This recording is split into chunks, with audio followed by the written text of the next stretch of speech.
Hello everyone, I hope that you guys are doing good. अच्छा भाई, आज का question again from the FBT course, और question again हमारी स्टूडेंट का ये है कि sir what is the difference between performance appraisal and performance assessment.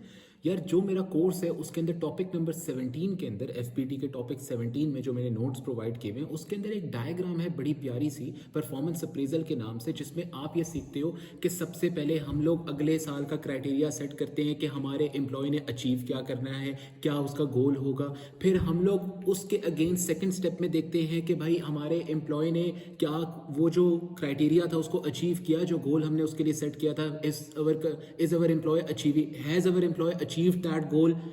उसके बाद अगला स्टेप आता है हमारे पास, जिसमें हम लोग ये बताते हैं कि भाई हम लोग अपने एम्प्लॉय के साथ इंटरव्यू करके देखते हैं, उससे पूछते हैं कि आपने अगर अच्छा परफॉर्म किया तो क्या किया, बुरा परफॉर्म किया तो क्यों किया।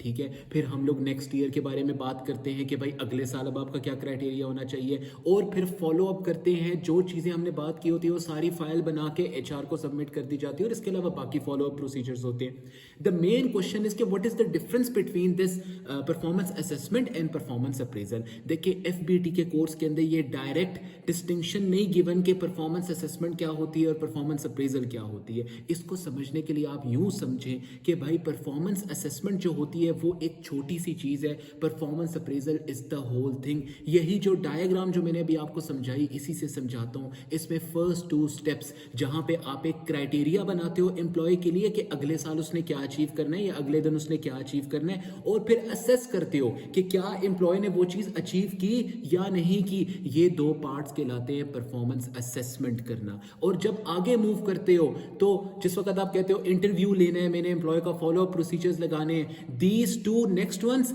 और प्लस द होल वन, जिसमें क्राइटेरिया सेट करना, असेसमेंट करना कि उसने अच्छा परफॉर्म किया, फिर आपका इंटरव्यू लेना एंड उसके बाद फॉलो प्रोसीजर्स लगाना, ये सारा कहलाता है परफॉर्मेंस अप्रेजल। लेकिन जिस वक्त हम लोग परफॉर्मेंस असेसमेंट की बात करते हैं तो जो फर्स्ट 2 स्टेप्स हैं वो होते हैं परफॉर्मेंस असेसमेंट। अब आपने इसमें कंफ्यूज नहीं होना कि सर पेपर के अंदर अगर क्वेश्चन आ गया परफॉर्मेंस असेसमेंट का, अलबत्ता पूछा नहीं जाता, लेकिन अगर आप अपने माइंड में अब ये रख के जाओगे कि फर्स्ट 2 स्टेप्स सिर्फ परफॉर्मेंस असेसमेंट है और बाकी के 3-4 स्टेप्स जो है वो परफॉर्मेंस अप्रेजल है, no, the whole scenario is known as performance appraisal. उसके अंदर से 2 छोटे छोटे पार्ट्स, क्राइटेरिया सेट करना एंड उसके साथ साथ असेस करना कि क्या एम्प्लॉय ने वो क्राइटेरिया अचीव किया या नहीं किया।